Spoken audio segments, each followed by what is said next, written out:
Assalamualaikum and salam sejahtera. Warm welcome to Vice Chancellor Special Project or VCSP's podcast, episode 3. Here, we passionately and casually talk about our glorified 5+1 pillars concept.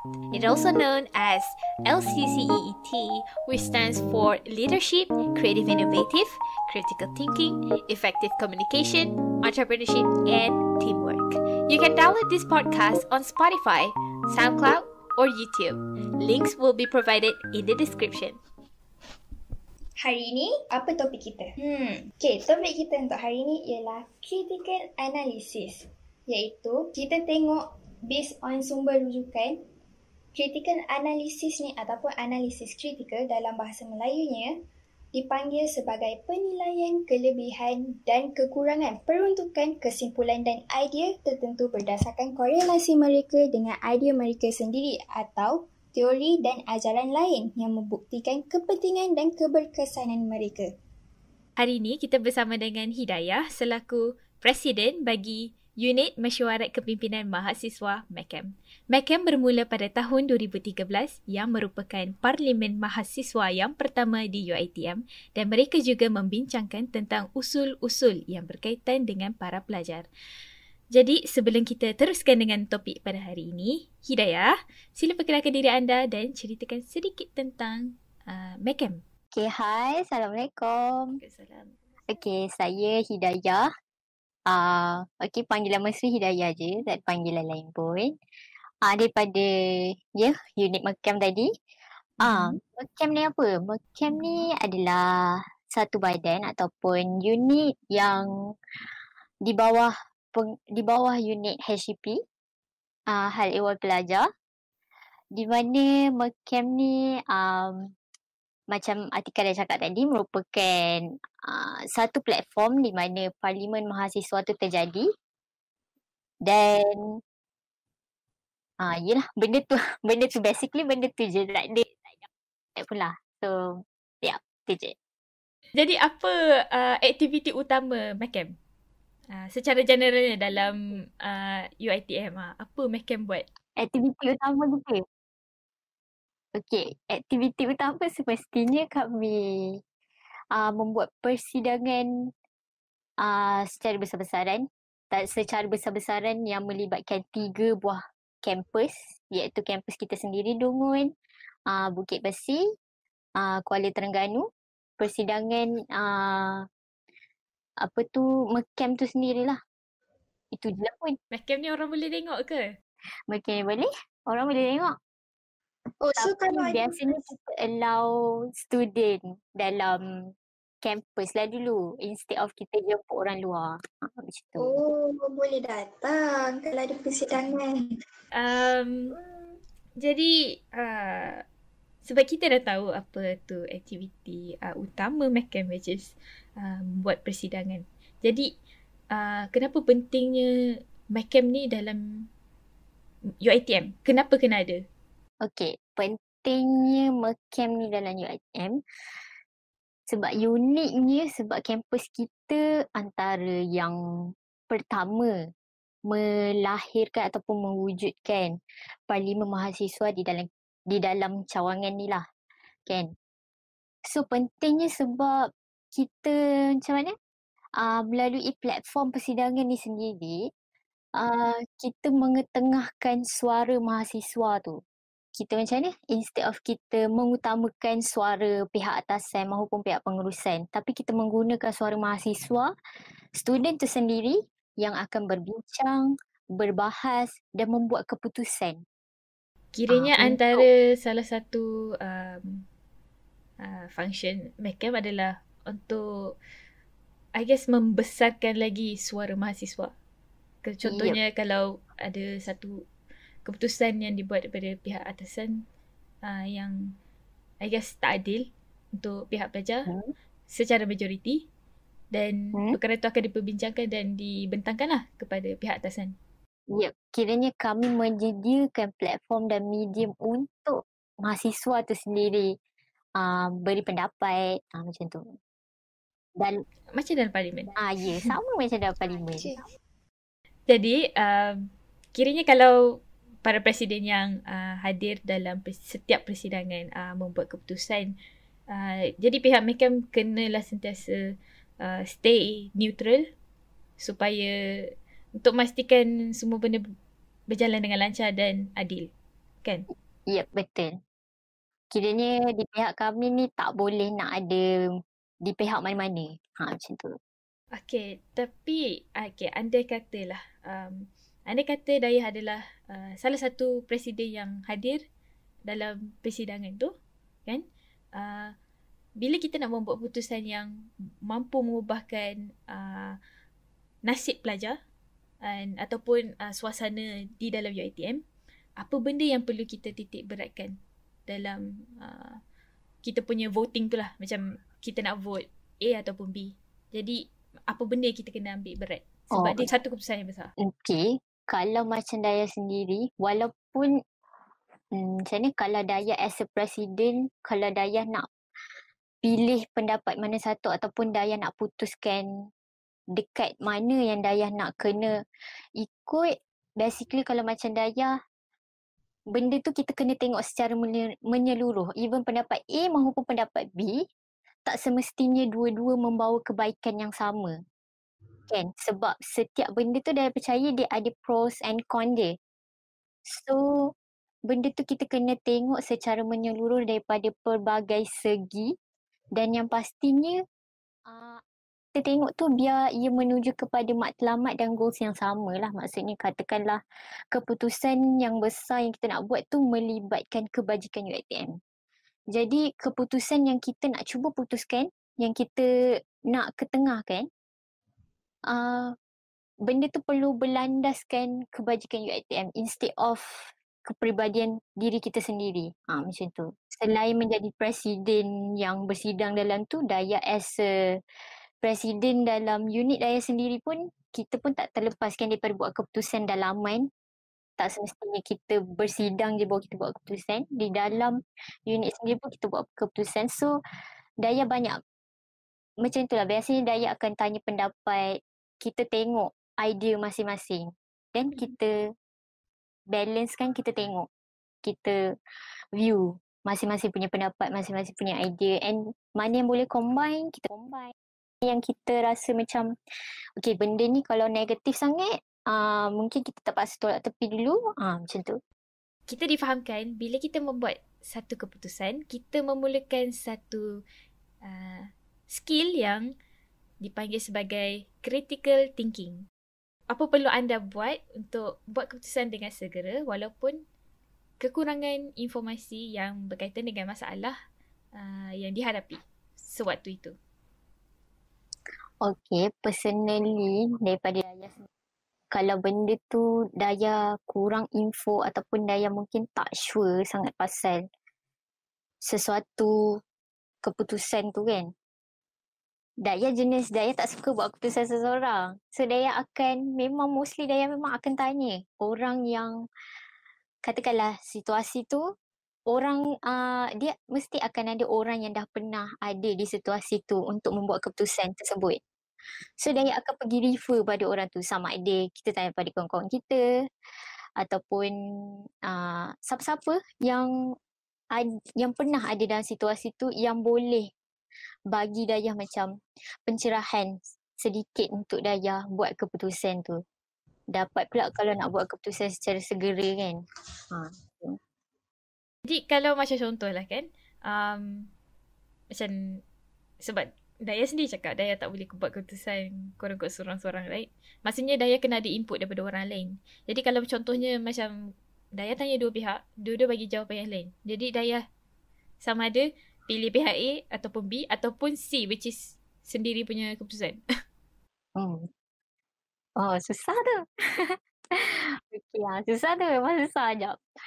Kalau dapatlah situasi macam tu kan, katakan orang ni cakap lain, orang ni cakap lain pula, macam yelah, kita apa pun walaupun kita tanya pendapat orang, kita pun ada pegangan kita sendiri, ada pendapat kita sendiri, ada idea sendiri kan. So macam biasanya lah kalau Dayah pernah ada dalam situasi tu juga. Dayah dia depend pada situasi. Dia benda ni tak boleh apply pada semua. Dayah akan tengok mana yang, sebab kita kan benda tu macam ikut pengalaman masing-masing. So macam ikut logik Dayah macam mungkin mana yang kita boleh guna sikit daripada orang tu, kita ambil sikit kot. Sebab yang pasti Dayah takkan tinggalkan apa yang Dayah pegang. Totally Dayah pun yakin juga dengan pendapat Dayah macam tu. So basically mungkin dari segi combine idea tu je lah.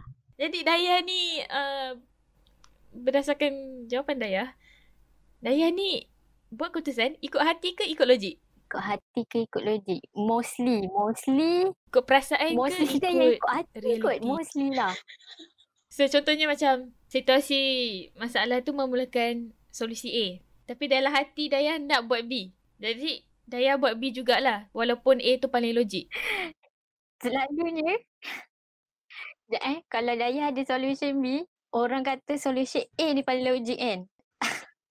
Tapi tak adalah Dayah guna solution Dayah kalau memang dah betul benda tu nampak logik. Dia kadang sebab Dayah memang pegang, okay, katakanlah Dayah memang dah ada solution B.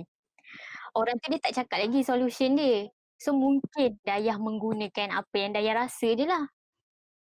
Kalau tak dapat daripada dia. Tapi kalau dia dah bagi, and basically kalau orang tu pula bagi macam ni, bagi dia punya side yang maksudnya macam benda tu baik, kita nampak macam dia adalah masa yang Dayah fikir benda tu logik. So macam okay, kita ikut solution dia instead of ikut solution Dayah. Macam tu. Tapi what if kalau solution dia bagi tu adalah satu teori, bukan satu fakta? Maksudnya benda tu tak semestinya boleh menyelesaikan masalah Dayah. So basically lebih kurang je macam apa yang solusi yang Dayah ada. Maksudnya contoh macam ni. Okay, contoh, kita bagi contoh susah sikit kan. Okay, contohnya situasi di mana contoh Wani bagi pinjam duit, Dayah bagi pinjam duit kat Wani. Okay, Wani dia dah pinjam duit banyak. Lepas tu dia lupa yang dia dah pinjam duit. Lepas tu dia pinjam duit lagi dengan Dayah. So Dayah tak mention lah, okay, maybe dia nak bayar sekaligus. So kali ni dah third time dan Wani tak bayar lagi semua. So Dayah pun macam pelik lah. Dia ni lupa ke buat-buat lupa? So apa tindakan Dayah untuk dapatkan balik duit daripada Wani? Tindakan Dayah dah ingatkanlah dia. Ingatkan dia? Ingatkanlah dia. Macam mana Dayah ingatkan dia?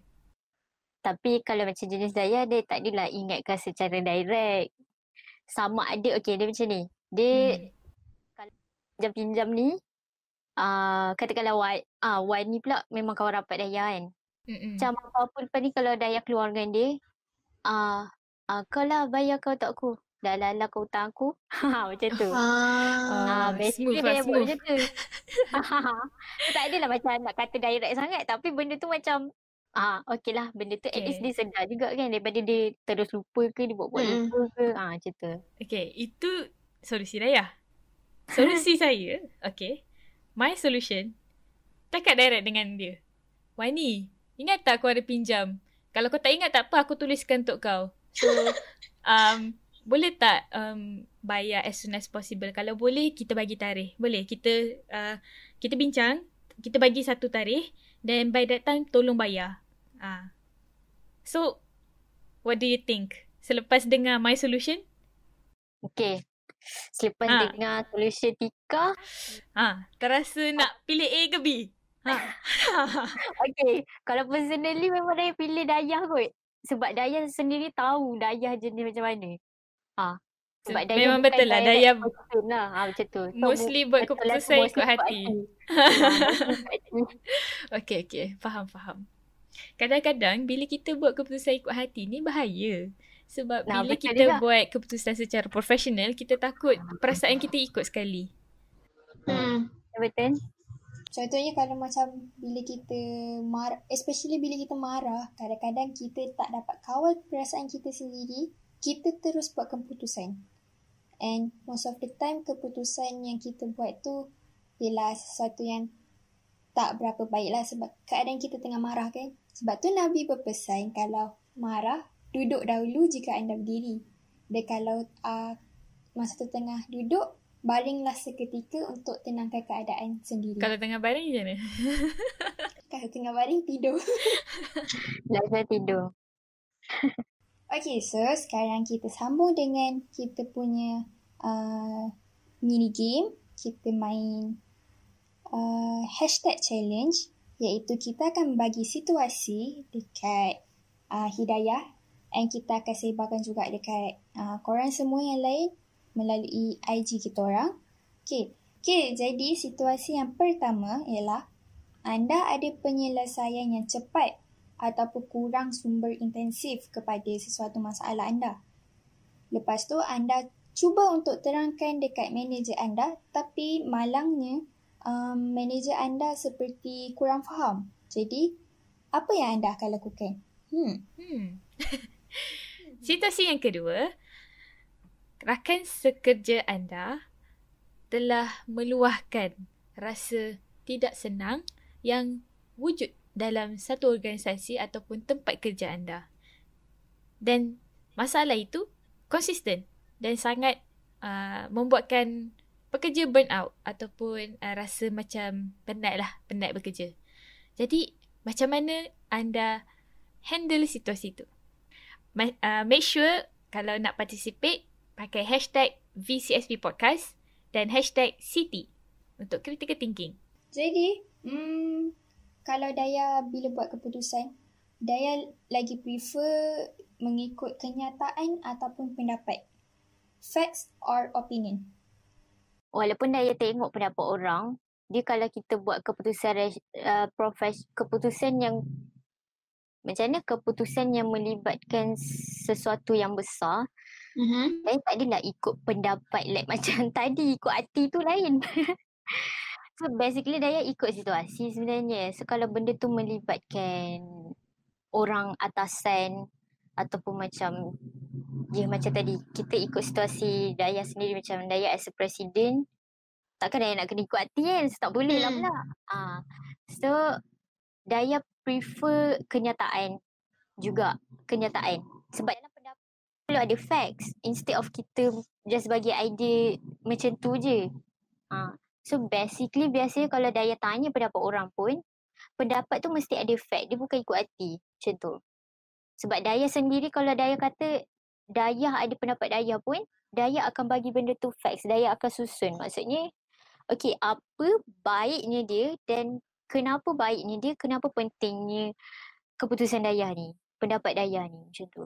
Kenyataan. Basically kita pandang pada situasi sebenar, macam tu. Instead of macam tadi pinjam-minjam, mungkinlah ikut hati lah. Macam tu. Kalau maksudnya hampir setiap keputusan Daya adalah melibatkan satu pendapat yang berdasarkan fakta. Yep, betul. Itu adalah one, I guess, great lah way untuk membuat keputusan. Jadi bila kita buat satu keputusan tu, kita tak boleh rely on too much on the factual. Sebab sometimes kita kena inputkan juga kita punya opinion. Contohnya macam, okay, kita bagi situasi contohnya macam global pandemic sekarang, right? Budak-budak still perlukan education. Kalau kita ikut fakta-fakta like secara logiknya, kalau budak-budak dia nak belajar, mesti pergi sekolah, betul tak? Kan? Tetapi sekarang ni pandemik, budak-budak tak boleh pergi sekolah sebab virus senang infect dan benda tu membahayakan kesihatan. Jadi macam mana benda tu bercanggah dengan fakta tadi? Fakta dia adalah budak-budak kalau nak belajar kena pergi sekolah. Jadi kita kena masukkan opinion kita. Jadi di situ macam okay, in my opinion, disebabkan adanya COVID-19, apa kata kita buat dia secara atas talian. Dan di situ ada satu keputusan yang baru. Instead of, berpandukan fakta sahaja. I think that is one of the way of thinking lah. I'm not sure lah. Tapi this is me personally lah. Saya sendiri pun setuju. Sebab benda tu, ikut situasi. Sebab situasi lain-lain kan. Jadi, apa pendapat Dayah tentang optimis dan pesimis? Okay, kepada siapa yang tak tahu, optimis tu adalah seorang yang, I guess dia more kepada positive side. Contohnya, pernah dengar tak orang tanya, cawan ni separuh isi ke separuh kosong. Pernah dengar tak? Glass half full or Separuh half isi, empty. separuh kosong. Jadi orang yang optimis ni dia akan cakap, oh cawan tu ada air. Tapi orang yang pesimis dia kata cawan tu separuh tu kosong. Oh, Dari okay. situ kita boleh tahulah orang tu macam mana. Dan Dayah ni di mana? Dia optimis ke pesimis? Kalau based on contoh yang gelas tadi tu, Hidayah jawab apa? Contohlah, kita orang bagi satu gambar yang ada gelas, half isi air. Dalam cawan tu ada half je air. Okay, jadi Hidayah akan cakap kat kita orang sama ada gelas tu half ada air ataupun half kosong. Hidayah akan jawab yang mana? Akan jawab half ada air. Oh, so ke arah optimis. So Mostly maksudnya Dayah optimis ni lah. mostly optimis. But jawapan dua-dua tu tak dua-dua salah. betul, Dua-dua betul. betul. Betul lah separuh kosong Dia macam separuh ni isi. lah. Okay. Pendapat Dayah kita memang ada positive side tu. Maksudnya pemikiran yang positif. Mengharapkan sesuatu yang positif. Tapi Dayah sendiri tak kata kita tak perlu adanya fikiran negatif tu. Benda tu perlu. Tapi instead of dahulukan negatif, kita dahulukan positif dulu. Macam tu. Bagi Dayah macam tu lah. Mostly Dayah buat macam tu dulu.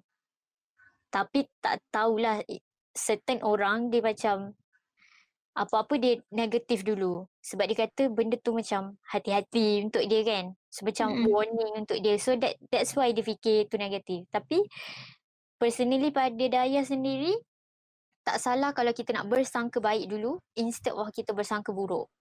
Selepas tu. Okay, kita dengar pendapat seorang pesimis di sini. Wani, what is your opinion? Oh, ya ke? Bagi Waini, tak adalah. Okay. TBH, memang Waini macam banyak fikir about negative side dulu. Sebab Waini nak fikir, kalau ada sebuah situasi terjadi, apa solution Waini? And Waini akan fikir yang negatif dulu. So that Waini boleh fikir apa solusi yang lebih baik untuk kita gantikan yang solusi yang pertama Waini nyatakan tadi tu. Jadi, tapi jadi pesimis ni, apa yang Waini perasan kat diri Waini ni lah. Waini terlalu risaukan tentang masa-masa yang akan datang. Waini tak fokus kat masa yang kita ada sekarang ni. Baik Waini fikir yang masa akan datang. Terlalu jauh sangat fikir. Macam terlalu risau sangat-sangat. Macam nanti dapat ke good result tu semua. Padahal tak final lagi kan. Baru first class. Macam tu lah contohnya. Tapi tu tak elok sangat tau untuk fikir secara terlalu negatif. Kita pandang the bright side instead of the gloomy side. Dark side. Dark side. Betul-betul. Dari sendiri pun pernah ada dalam situasi macam tu. Kita tak boleh lari tau sebenarnya daripada negatif tu. Tapi bila fikir balik, tindakan tu akan macam mana beri kesan yang negatif kat diri sendiri lah. Sebab nanti kita yang akan rasa risau terlebih. Benda belum jadi tapi kita dah risau sangat.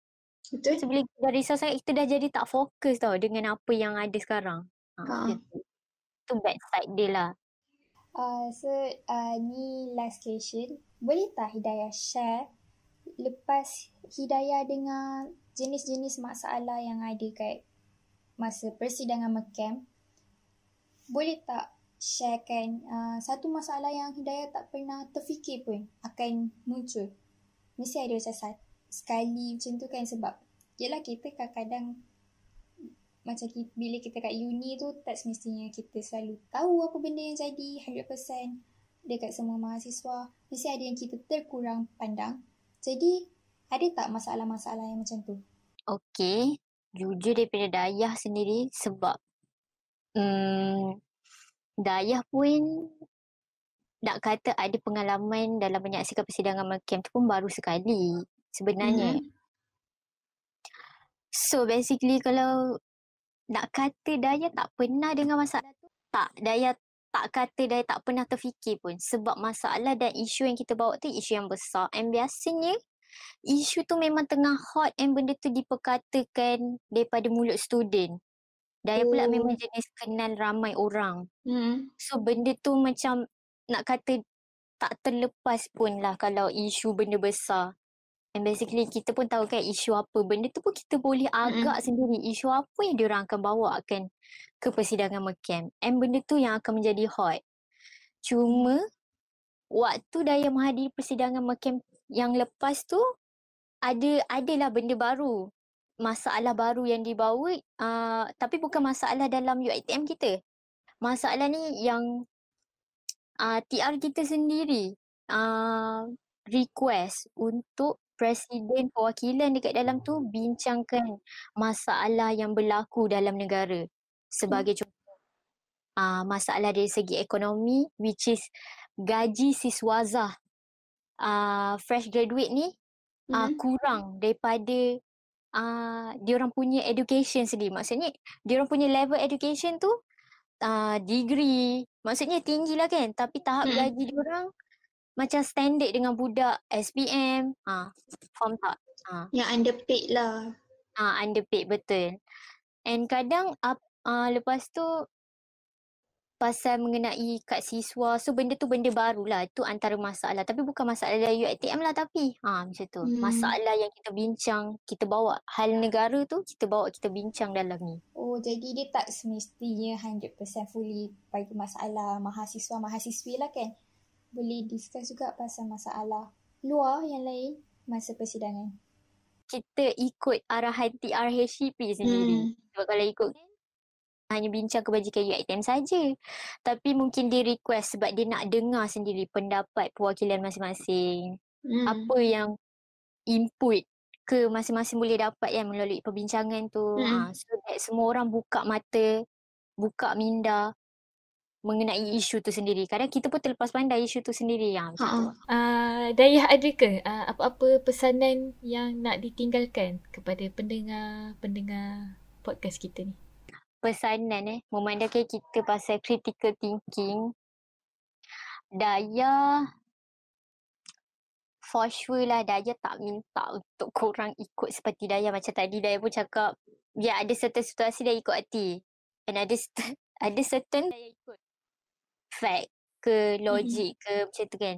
Tapi kalau dalam setengah keputusan, kalau kita nak buat keputusan yang besar, jangan belakangkan, maksudnya kita tak boleh jadi selfish tau. Kalau walaupun kita ada pendapat kita sendiri, kita ada idea kita ada facts yang kita pegang sendiri, kita kena refer juga pada orang yang lebih pengalaman. Dayah suka bertanya, Dayah suka tanya pendapat orang. Macam Dayah cakap tadi kan, Dayah tak suka buat keputusan seorang.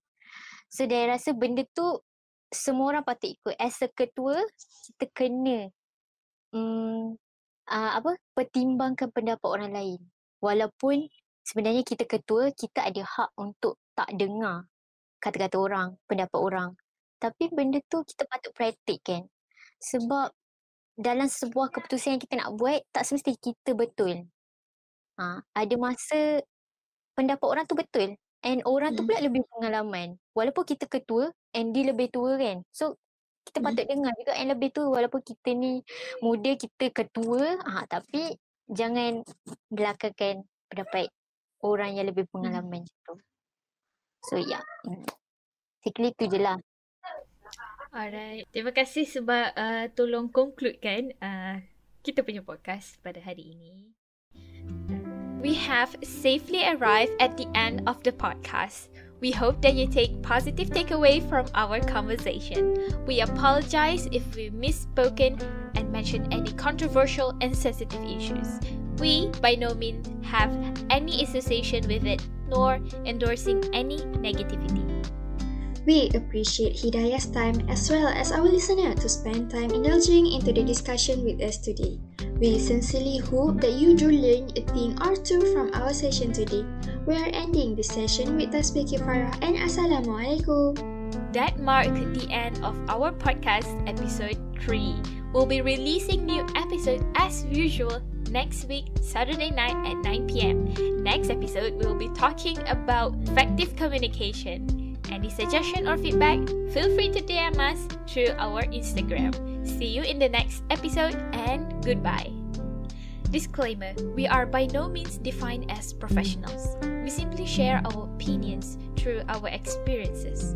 If we have misinterpreted or misrepresented any subject, you are welcome to correct us.